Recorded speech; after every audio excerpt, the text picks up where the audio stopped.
जय हिंद फ्रेंड्स, कैसे हैं आप लोग। नमस्कार, मैं एल एम शर्मा फिर से आप सभी का टॉपर्स नगरी में स्वागत करता हूं। आज के इस क्लास में हम लोग पढ़ने वाले हैं हिंद यूनानी अर्थात इंडो ग्रीक के बारे में, शक वंश के बारे में और कुषाण वंश के बारे में। यहाँ से आपके एग्जाम में बहुत सारे क्वेश्चंस बनते हैं, खास करके कुषाण वंश से संबंधित जो क्वेश्चंस पूछे जाते हैं वो बहुत ही कंफ्यूजिंग होते हैं। इसलिए आपको ये वीडियो अंत तक देखना चाहिए और मैं आपको विश्वास दिलाता हूँ कि यदि आप वीडियो को अंत तक देखते हैं तो माइंड मैप के माध्यम से सब चीज़ आपके दिमाग में छप जाने वाला है और जितने भी क्वेश्चंस पूछे जाएंगे आपके एग्जाम में सारे के सारे क्वेश्चंस निश्चित रूप से आप सोल्व कर पाएंगे। सबसे पहले हम देखेंगे हिंद यूनानी। हिंद यूनानी के बारे में जानना है कि ये भारत पर आक्रमण कब किए और इनके प्रमुख शासक कौन थे और कला के क्षेत्र में इनका क्या योगदान था और सिक्का मुद्रा से रिलेटेड क्वेश्चन पूछे जाते हैं। तो बारी बारी से इसको डिस्कस कर लेते हैं, थोड़ा इसको हम जूम कर लेते हैं। ये जब भारत पर आक्रमण करते हैं तो ये यूनानी कहलाते हैं। ये मुख्य रूप से हिंद यूनानी, इंडो ग्रीक या बैक्ट्रियाई यूनानी, ये मुख्य तीन नाम से ये जाने जाते हैं और इसे संक्षेप में क्या बोलते हैं, यूनानी। अर्थात भारत पर आक्रमण करने के बाद ये क्या कहलाते हैं, यूनानी। कौन? हिंद यूनानी, इंडो ग्रीक या फिर बैक्ट्रियाई यूनानी, ये तीन नाम से मुख्य रूप से जाने जाते हैं। इनके प्रमुख शासक के रूप में यदि बात किया जाए तो पहला शासक था आपका डिमेट्रियस प्रथम। कौन था? डिमेट्रियस प्रथम। ये क्वेश्चन पूछा जाता है कि हिंद यूनानी का प्रथम शासक कौन था, तो वो था डिमेट्रियस प्रथम। ये पहला यूनानी शासक था जिसने भारत पर आक्रमण किया। और ये कहाँ का शासक था? तो ये शासक था बैक्ट्रिया का। ये क्वेश्चन भी बनता है कि डिमेट्रियस प्रथम कहाँ का शासक था, तो ये बैक्ट्रिया का शासक था। और इन्होंने भारत के सिंध, अफगानिस्तान और पंजाब वाले क्षेत्र को अपने अधिकार में ले लिया। जैसे आप भारत का यदि मानचित्र बनाएंगे तो ये वाला जो एरिया है, यहाँ पे सिंध, अफगानिस्तान और पंजाब का क्षेत्र आता है, इस वाले एरिया को ये अपने कब्जे में ले लेता है। कौन? डिमेट्रियस प्रथम। इसके बाद यूनानी के जो दूसरे प्रमुख शासक थे, ये इनका नाम था मिनांडर, जिसे मिलिंद भी कहते थे। और इनका शासनकाल था 165 से लेकर 145 ईसा पूर्व। इनकी राजधानी थी साकल। साकल कहाँ पर है? तो ये अब सियालकोट पंजाब वाला जो एरिया है वहां पे ये क्षेत्र है। कौन? साकल। और ये किसकी राजधानी थी? ये मिनांडर ने अपनी राजधानी बनाई थी। और ये बौद्ध भिक्षु से, जिनका नाम था नागसेन, बौद्ध भिक्षु जिनका नाम था नागसेन, वहां से बौद्ध धर्म की दीक्षा लिए थे। कौन? ये मिनांडर या फिर मिलिंद। और प्रसिद्ध ग्रंथ मिलिंद पन्नहों में इनका जिक्र मिलता है।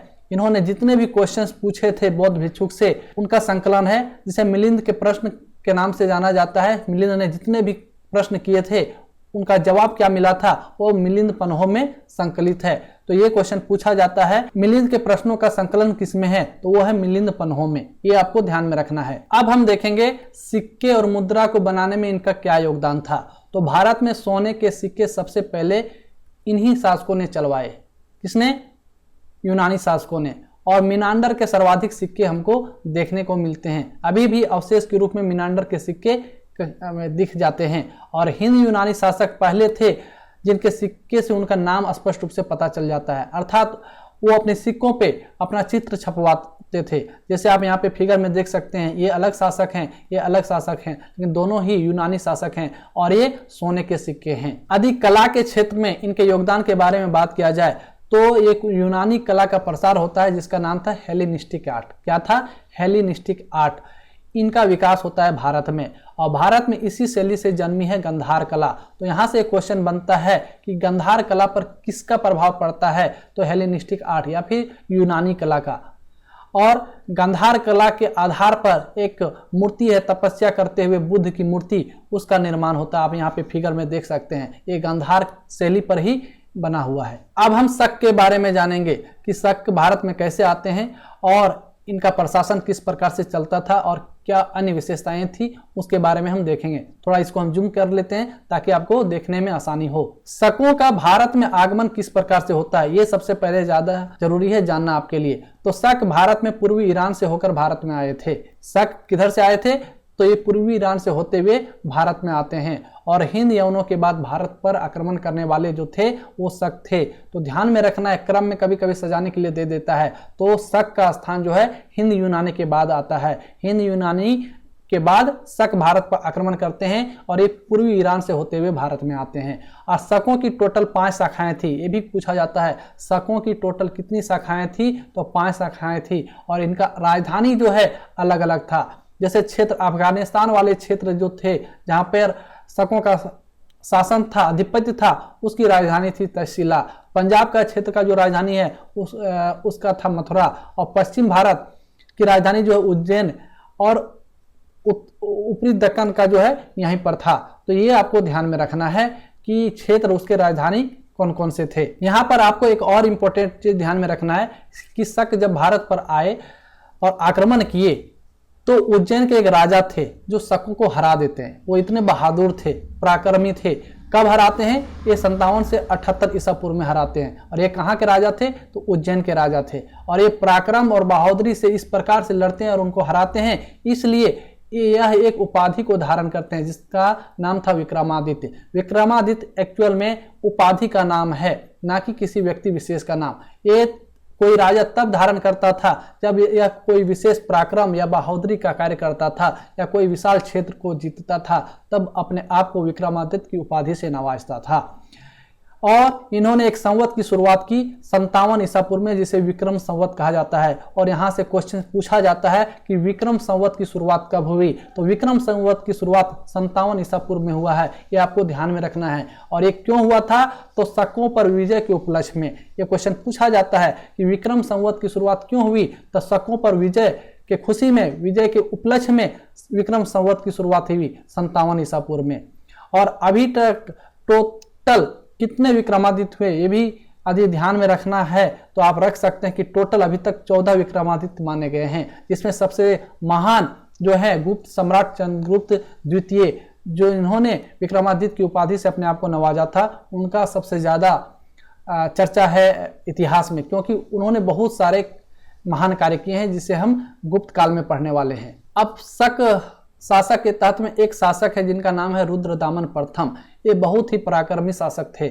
इनका शासन काल जो था वो है 130 से लेकर 150 ईस्वी, 130 से 150 ईस्वी। किसका? रुद्रदामन प्रथम का।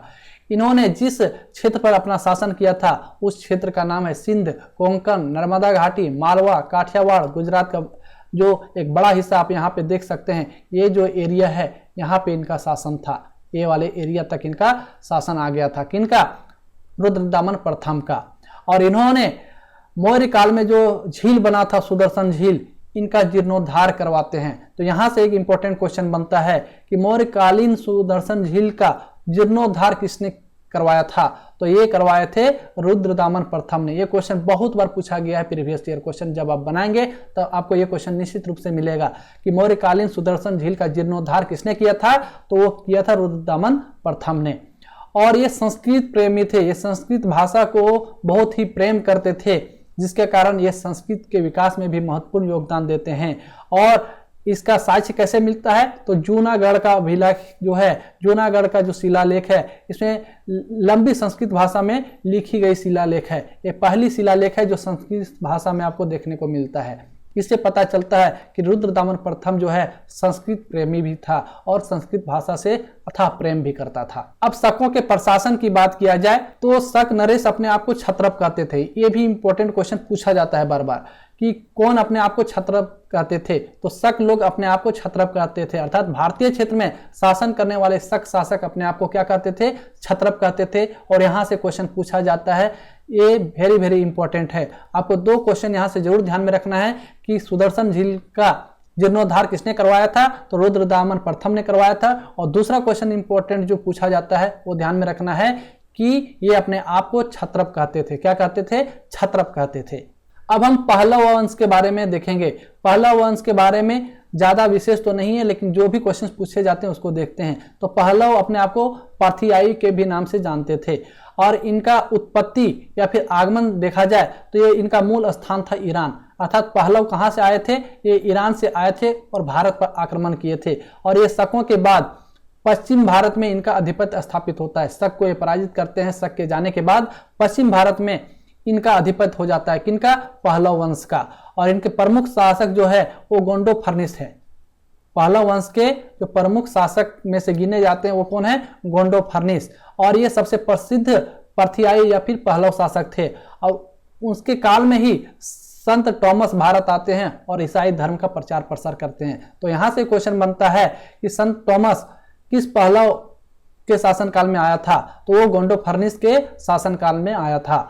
और इनके एक प्रमुख अभिलेख है तख्ते बही। क्या नाम है? तख्ते बही, जो कि पेशावर से हमको मिला है। कहां से मिला है? पेशावर से प्राप्त हुआ है और ये उसी के शासनकाल से संबंधित है। तो यहां से आपको ध्यान में रखना है खासकर कि संत थॉमस किसके शासनकाल में आया था? तो गोंडोफर्निस के शासनकाल में आया था। और तख्ते बही जो अभिलेख है ये कहां से प्राप्त हुआ? पेशावर से, और ये गोंडोफर्निस के कार्यकाल से ही संबंधित है। तो पहलव वंश से संबंधित जो है यही 2-3 फैक्ट आपको ध्यान में रखना है। अब सबसे इंपॉर्टेंट जो है कुषाण वंश, यहां से बहुत सारे क्वेश्चन बनते हैं, ये आपको जरूर अच्छे से ध्यान में रखना है। उत्पत्ति की बात किया जाए तो ये कुषाण जो है यूची नामक कबीले से निकले थे। चीन का कबीला था, ये चीन से संबंधित है ये कबीला। उसका नाम क्या था? यूची। और यूची कबीला जो है टोटल 5 कुलों में बटा था। कितने कुल में बटा था? 5 कुल में, और कुषाण उनमें से एक कुल था। यूची कबीला 5 अलग अलग कुल में बटा था और उनमें से एक कुषाण था, और वहीं से कुषाण की उत्पत्ति होती है। और इन्हें तोखारी भी कहा जाता था। तो यहां से क्वेश्चन बनता है कि कौन अपने आप को तोखारी भी कहते थे? तो कुषाण लोग अपने आप को तोखारी के भी नाम से जानते थे। इनका उत्तराधिकार का क्रम देखा जाए तो पहलव के बाद भारत में कुषाणों का आगमन होता है। पहले कौन आए? शक आए। पहले आपको ध्यान में रखना है हिंद यूनानी आए, हिंद यूनानी के बाद शक आए, शक के बाद पहलव आए, और पहलव के बाद कौन आते हैं? कुषाण आते हैं। तो ये क्रम आपको निश्चित रूप से ध्यान में रखना है। एग्जाम में क्रम दे दिया जाएगा और पूछा जाएगा, इसे समय के अनुसार क्रम में सजाएं, अवरोही क्रम में या फिर अवरोही क्रम में, जो भी है। लेकिन कॉन्सेप्ट अभी आपको मालूम है कि पहले हिंद यूनानी आए, उसके बाद शक आए, उसके बाद पहलव आए, उसके बाद कुषाण आए, तो आप आसानी से सॉल्व कर लेंगे। अब कुषाण वंश के जो प्रमुख शासक थे वो है कुजुल कटफिसेस, फिर भीम कटफिसेस, कनिष्क, वसुदेव, वसुमित्र और नागार्जुन जो है। वसुमित्र और नागार्जुन इनके शासक नहीं थे, लेकिन इनका कुषाण वंश में एक अलग स्थान है, उसको हम देखेंगे।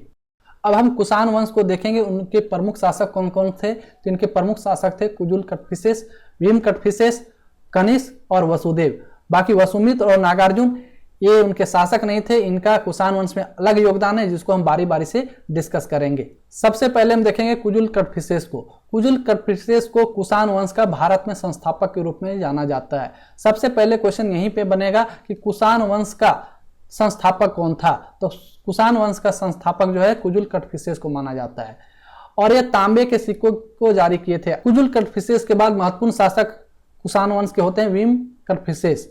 ये भारी मात्रा में स्वर्ण सिक्के जारी करते हैं। कौन? भीम कटफिसेस। कुजुल कटफिसेस तांबे के सिक्के जारी किए थे, वहीं भीम कटफिसेस जो हैं ये भारी मात्रा में सोने के सिक्के जारी करते हैं। आप फिगर में यहाँ पे देख सकते हैं कि इस प्रकार से सोने के सिक्के वो जारी किए थे, और इन सिक्कों की शुद्धता ऐसा माना जाता है कि गुप्तकालीन सिक्कों से भी बेहतर थी।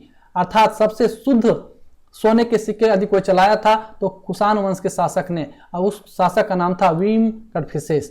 और सिक्कों पर शिव, नदी और त्रिशूल की आकृति मिलती है, जिससे यह पता चलता है कि ये शैव धर्म से संबंध रखते थे, शैव धर्म से। इसके बाद हम देखेंगे कनिष्क। ये बहुत ही इंपॉर्टेंट है, कनिष्क से बहुत क्वेश्चंस पूछे जाते हैं। कनिष्क जो है कुषाण वंश का सबसे महान शासक था। कौन? कनिष्क। और ये 78 ईस्वी में शक संवत की शुरुआत करते हैं। ये भी क्वेश्चन पूछा जाता है। ये भारत सरकार द्वारा अभी भी प्रयोग में लाया जाता है शक संवत को, और इसकी शुरुआत कब हुई थी? 78 ईसा पूर्व में। तो यहाँ से सबसे इंपॉर्टेंट क्वेश्चन बनता है कि कुषाण वंश का सबसे पराक्रमी शासक या महत्वपूर्ण या फिर महान शासक कौन था? तो कनिष्क था। शक संवत की शुरुआत किसने की? तो कनिष्क ने की। कब की? तो 78 ईस्वी में किया था। और ये आपको डेट भी आपको ध्यान में रखना, ये डेट बहुत ही इंपॉर्टेंट है, पूछा जाता है एग्जाम में। और इनकी 2 राजधानी थी, पुरुषपुर और मथुरा। पुरुषपुर को ही पेशावर के नाम से जाना जाता है। ठीक है, तो कनिष्क ने 2 राजधानी बनाया था, एक पुरुषपुर था, दूसरा क्या था? मथुरा। धर्म की बात किया जाए तो ये बौद्ध धर्म के अनुयायी थे। कौन? कनिष्क। बौद्ध धर्म को इन्होंने संरक्षण दिया था और बौद्ध धर्म को फैलाने में इनका महत्वपूर्ण योगदान था। और सबसे इंपॉर्टेंट चीज जो क्वेश्चन में पूछा जाता है बार बार कि चौथी बौद्ध संगीति किसके कार्यकाल में हुआ था? तो ये कनिष्क के कार्यकाल में हुआ था। कहाँ पे हुआ था? कश्मीर के कुंडलवन में हुआ था, और उसकी अध्यक्षता की थी वसुमित्र ने। यह क्वेश्चन पूछा जाता है, ये आपको जरूर ध्यान में रखना है कि बौद्धों की चौथी बौद्ध संगति कहाँ पर हुई थी? कश्मीर के कुंडलवन में। उस समय किसका कार्यकाल था? कनिष्क का और उसकी अध्यक्षता की थी वसुमित्र ने। इसके बाद साहित्य की बात किया जाए तो अश्वघोष जो उनके राज कवि थे कनिष्क के, तो यहाँ से क्वेश्चन बनता है कि कनिष्क के राज कवि का क्या नाम था। तो कनिष्क के राज कवि का नाम था अश्वघोष और इनकी रचनाएं जो प्रसिद्ध है वो सौंदरानंद है, बुद्ध चरित्र है और सारीपुत्र प्रकरण है। खास करके आपको ध्यान में रखना है ये बुद्ध चरित्र, ये क्वेश्चन पूछा जाता है कि बुद्ध चरित्र की रचना किसने की है, तो ये अश्वघोष ने किया है। इनके एक राजवैद्य थे जिनका नाम था चरक। क्या नाम था? चरक। इन्होंने चरक संहिता लिखा था। यदि व्यापार के रूप में बात किया जाए तो कनिष्क व्यापार में भी काफी आगे थे और इनका व्यापारिक संबंध मध्य एशिया और पश्चिमी विश्व से था। अर्थात इनका जो व्यापार होता था, लेन देन होता था, वह मध्य एशियाई क्षेत्र और पश्चिमी विश्व के जितने भी देश थे वहां से होता था। उपाधि के बारे में भी क्वेश्चन पूछा जाता है कि अभिलेख में उनका 2 उपाधि मिलता है। पहला है देवपुत्र, दूसरा है शाही अर्थात शाहानुशाही। ये 2 उपाधि वो ग्रहण करते हैं। कौन? कनिष्क। यहाँ पे आपको ध्यान में रखना है देवपुत्र। देवपुत्र में कंफ्यूजन इसलिए होता है कि देवपुत्र जब देखते हैं तो लोग अशोक को टिक कर देते हैं, लेकिन नहीं, वो देव नाम प्रियदर्शी या फिर देवप्रिय ग्रहण किए थे, जबकि देवपुत्र के रूप में जो उपाधि ग्रहण किए हैं उनका नाम था कनिष्क और दूसरा ये उपाधि था इनका शाहानुशाही। तो ये 2 उपाधि कनिष्क धारण किए थे, ये आपको ध्यान में रखना है। इसके बाद कला के क्षेत्र में भी ये काफी आगे थे। इन्होंने कला के 2 स्वतंत्र शैलियों का विकास किया। इनका नाम था गांधार कला और दूसरा है मथुरा कला। तो यहाँ पे आपको ध्यान में रखना है, यदि क्वेश्चन पूछा जाए कि गांधार कला और मथुरा कला का विकास किसके शासन काल में हुआ था, तो कनिष्क के शासन काल में हुआ था। और पुरुषपुर में विशाल स्तूप जो संघाराम है वो कनिष्क का चैत्य का निर्माण ये करवाते हैं। और इसके वास्तुकार का बात किया जाए तो अगिलस जो कि अवन के थे, इन्होंने करवाया था। तो ये कुछ फैक्ट था कनिष्क के बारे में। नेक्स्ट है इसमें वसुदेव। वसुदेव कुषाण वंश का अंतिम शासक थे। वसुदेव जो है कुषाण वंश का अंतिम शासक थे, इसलिए यह इंपॉर्टेंट हो जाता है क्योंकि यहाँ से क्वेश्चन पूछा जाता है कि कुषाण वंश का अंतिम शासक कौन था, तो वो थे वसुदेव। इसके बाद वसुमित्र। वसुमित्र जो है ये महाविभास शास्त्र की रचना किए थे। कौन? वसुमित्र। और इसे बौद्ध धर्म का विश्वकोश कहा जाता है। किसको? महाविभास शास्त्र को।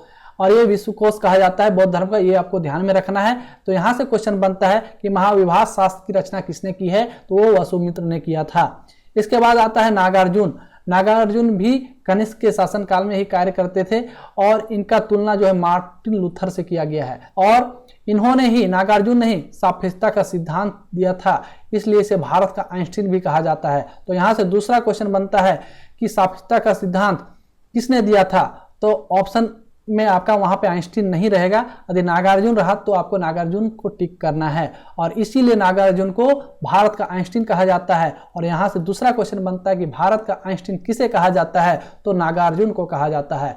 और इन्होंने माध्यमिक सूत्र का रचना किया था। कौन? नागार्जुन। नागार्जुन जो है माध्यमिक सूत्र की रचना की है। तो यहाँ से एक और क्वेश्चन बनता है कि माध्यमिक सूत्र की रचना किसने किया, तो ये नागार्जुन ने किया था। आपको यह क्लास कैसा लगा आप कमेंट के माध्यम से जरूर बताएं और यदि आपको इसका पीडीएफ चाहिए तो हमारे टेलीग्राम चैनल से इंग्लिश या हिंदी किसी भी लैंग्वेज में आप फ्री में डाउनलोड कर सकते हैं। फिर मिलते हैं नेक्स्ट लेक्चर के साथ, तब तक के लिए जय हिंद, जय भारत, थैंक यू।